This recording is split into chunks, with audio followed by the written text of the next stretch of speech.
hay un riesgo de que estos procesos se caigan, que es real, y eso genera desánimo y frustración no solo en quienes operamos en el derecho, sino creo yo en la población en general. Nosotros nos vamos a ir rápidamente con Claudio Cajina, abogado procesalista. Bienvenido, doctor Cajina, Exitosa. Buenos días, Karina, un gusto estar contigo y con tus oyentes. Muy bien. Por favor, ¿me podría decir qué significa esto? Porque me llama la atención que no sea la empresa Odebrecht ni los exdirectivos que pidan la reprogramación, siendo ellos quienes ya sabían cuál era el proceso, que les tocaba declarar, que hoy día se iniciaba el juicio oral en el tema del juicio de Ollanta-Humala y que están sujetos a un acuerdo de colaboración eficaz que no se ha roto, sino se ha suspendido. Ha tenido que ser el fiscal a cargo, el fiscal Germán Juárez Atoche, quien pida esta reprogramación, y no nos enteramos por la justicia brasilera, sino por la justicia peruana, que ellos son los que han pedido pues esta reprogramación y se la han otorgado. Karina, hay que distinguir lo que es la colaboración eficaz frente a las autoridades peruanas de estos exdirectivos de Odebrecht, de lo que es la colaboración internacional judicial con las autoridades brasileras. Lo que se ha suspendido es esto último. Recordaremos en ocasiones anteriores que las declaraciones y el recojo de algunas pruebas por lo general se ha realizado ante la Fiscalía de Brasil. Ese es el proceso de colaboración institucional que había entre las autoridades peruanas y las autoridades brasileras. Eso es lo que se ha suspendido.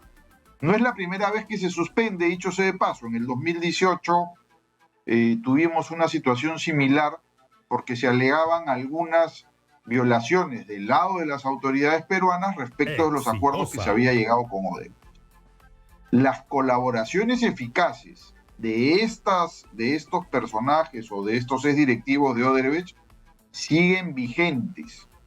Dependerá de lo que realicen de aquí en adelante para ver si se genera alguna variación con esas colaboraciones eficaces.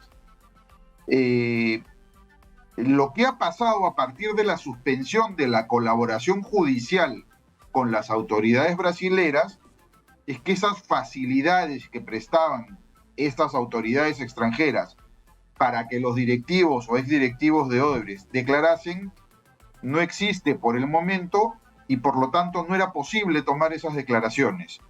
Ya sea que la pidan los exdirectivos de Odebrecht o ya sea que la haya pedido el fiscal Juárez Atoche, lo que corresponde ahora es esperar enero y ver qué sucede con la colaboración judicial entre autoridades para definir si esa declaración se va a hacer de manera virtual con estos exdirectivos desde su domicilio o desde donde ellos decidan, o si para esas declaraciones se va a contar con la colaboración judicial.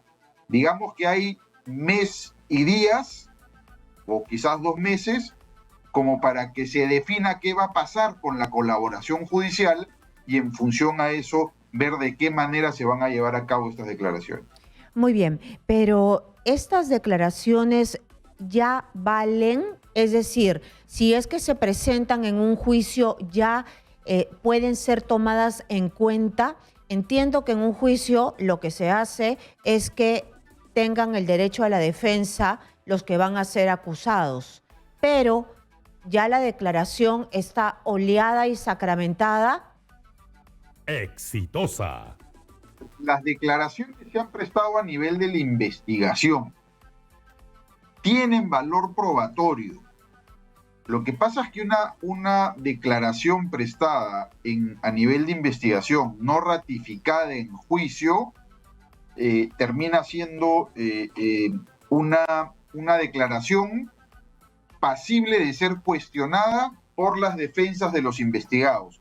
Ya dependerá de las estrategias que ellos decidan, ellos y sus abogados, me refiero a los investigados, decidan actuar o ejecutar si es que esas declaraciones no se prestan adecuadamente dentro del juicio.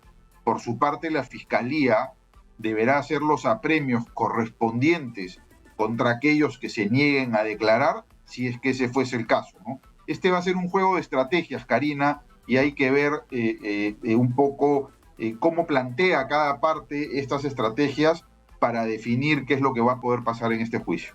Doctor Cajina, usted me ha hecho una separación entre los acuerdos de colaboración eficaz que hubo con la Fiscalía peruana y también este marco de colaboración eficaz con la empresa y las autoridades brasileras y peruanas. Si es que los exdirectivos, exfuncionarios de Odebrecht quisieran colaborar, se hubiesen sentado, prendido su cámara y hablado y ratificado lo que ya dijeron antes el día de hoy?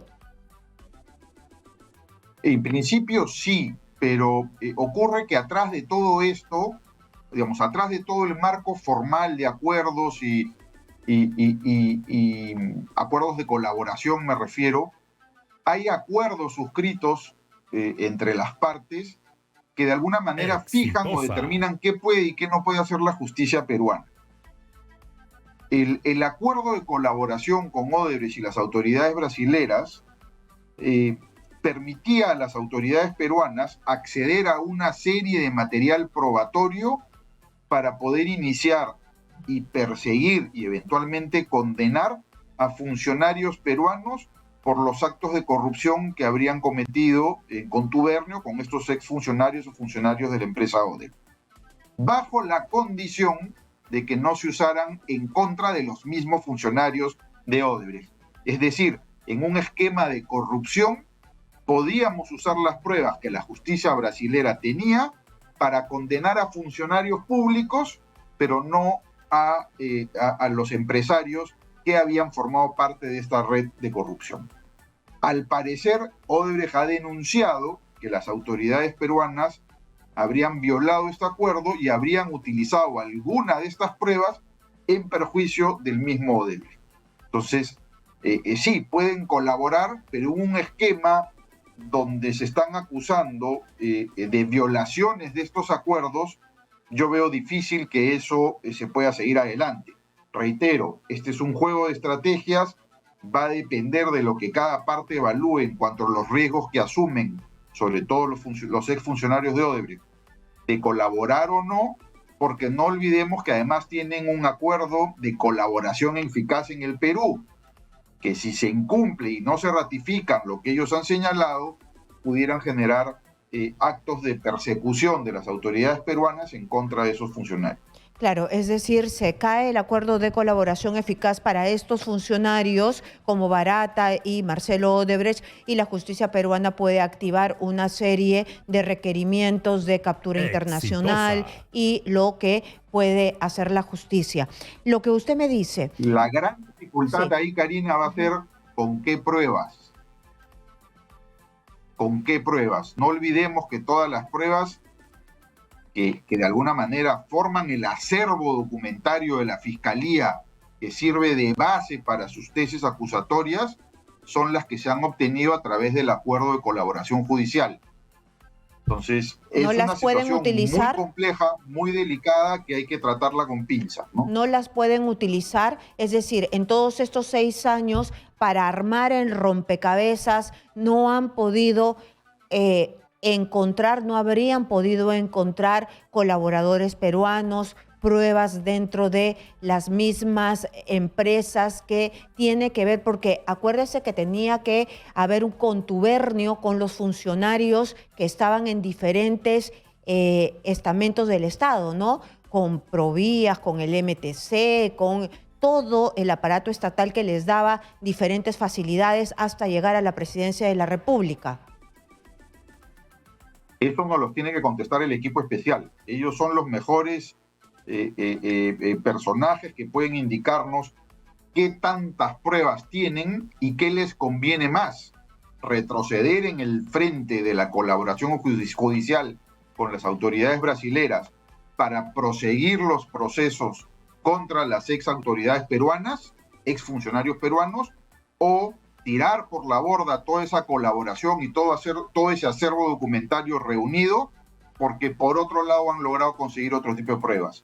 Eso forma parte de lo que llamo, denomino el juego de estrategias que vamos a ver probablemente en los próximos meses. Es que tirar Yo me por la inclinaría a borda, pensar, sí. Karina, yo me inclinaría a pensar Exitosa. que la gran mayoría de pruebas con las que se cuenta han sido obtenidas dentro del marco de la colaboración judicial con las autoridades brasileras. Y me temo que vamos a tener que retroceder en aquellas acciones que hayan tomado la Fiscalía o fiscales en específico para que se reactive esa colaboración judicial como sucedió allá por mediados del 2018. Esta es la situación más crítica que se está viviendo en cuanto a los impases que hemos tenido sobre el acuerdo de colaboración eficaz. Yo creería que sí, por el estadio en el que estamos. Estamos en la etapa de juzgamiento. Y claro, después de haber transitado un camino tan largo, sentir que llegar a la etapa de juzgamiento con el riesgo de que todo lo avanzado se caiga, genera una sensación de desánimo y de frustración y de cuestionamiento hacia cómo se manejan este tipo de casos, ¿no? O sea, hay un riesgo de que estos procesos se caigan que es real, y eso genera desánimo y frustración no solo en quienes operamos en el derecho, sino creo yo en la población en general, en los medios de prensa, en los comunicadores que han estado siguiendo todos estos casos con mucha expectativa desde hace tanto tiempo. Muy bien, usted me ha dicho que en realidad si es que el equipo Lavajato ha dedicado, o sea, tiene los cimientos solamente en las pruebas otorgadas por Brasil y que no ha recabado pruebas por sí mismo, tampoco se va a dejar mangonear ni pisotear por los brasileros, ¿no? Porque si es que ellos están haciendo de alguna manera presión por los arbitrajes de Exitosa. otras obras que no tienen nada que ver con las obras que están dentro de este acuerdo de colaboración eficaz que empezó con la información que tenemos, ¿no? Con la Vía Expresa de Cusco, el Metro de Lima, Interoceánica y Vía Expresa Callao. Entonces, sabemos que es Rutas de Lima y también el tema del gasoducto y que se podría haber obtenido las pruebas del Perú, porque en Rutas de Lima usted debe recordar que el gobierno de Susana Villarán se supo muchísimo, ¿no? Entonces, ¿cómo disgregar allí, ¿no? ¿Qué es lo que dio el colaborador brasilero y qué no? ¿Y por qué habló si es que no estaba dentro del acuerdo de colaboración eficaz? Ahí puede ser complicado, Karina, jugar digamos, de hecho es mucho más fácil mirar las cosas hoy en retrospectiva, ¿no? Pero si nos trasladamos al 2016, habían dos grandes fuentes de información. Una era el Departamento de Justicia norteamericano, donde hubo un reconocimiento de las autoridades de Odebrecht de haber cometido una serie de actos de corrupción en Latinoamérica, entre ellos el Perú, y después estaban los convenios de delación que se habían celebrado en el mismo Brasil, que eran las dos grandes fuentes de información de cara a iniciar procesos con las que se contaba hacía ya más o menos 6 años.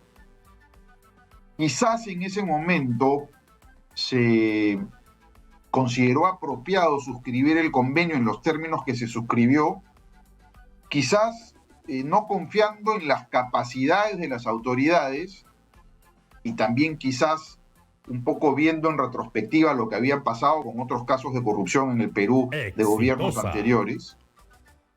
Y se temió en ese momento que no íbamos a estar en la capacidad de llegar y obtener las pruebas que en su momento ambas fuentes podían proporcionarnos si es que se firmaba ese acuerdo de colaboración. ¿Qué se hubiese podido obtener si no se firmaba eso? Yo creo que ya queda en el campo de la especulación y va a ser difícil saber si se hubiese llegado hasta donde se ha llegado sin los convenios en los términos que se firmaron.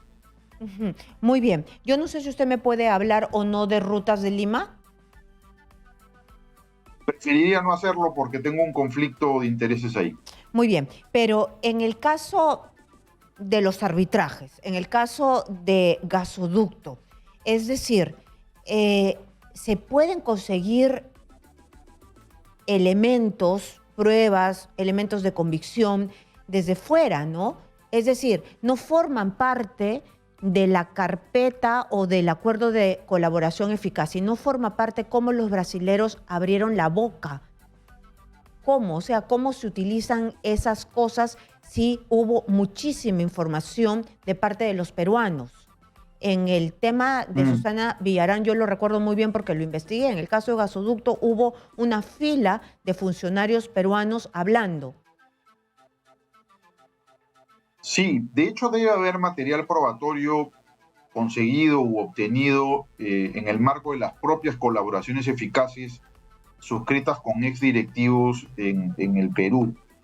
El tema ahí es, Karina, hasta dónde llegan, ¿no? O sea, a nivel de funcionarios de segundo rango, tercer rango, cuarto rango, probablemente sea muy difícil llegar a las máximas autoridades del Estado peruano o a las máximas autoridades o funcionarios de las empresas involucradas, simplemente porque no estaban al nivel de acceder a ese tipo de tratos o de conversaciones. No conozco el detalle de lo que han brindado estos colaboradores, pero yo me temo que en caso de ser útiles van a estar limitadas quizás a rangos muy por debajo de las máximas autoridades, ya sea a nivel privado o a nivel público. Muy bien, muchas gracias por estar aquí. A Claudio Cajina, abogado procesalista, que nos da el marco de cómo se están moviendo las cosas en este momento, que es en realidad un momento muy complicado, como nos ha dicho él, para el acuerdo de colaboración eficaz, quizás la crisis más compleja que se ve durante estos años.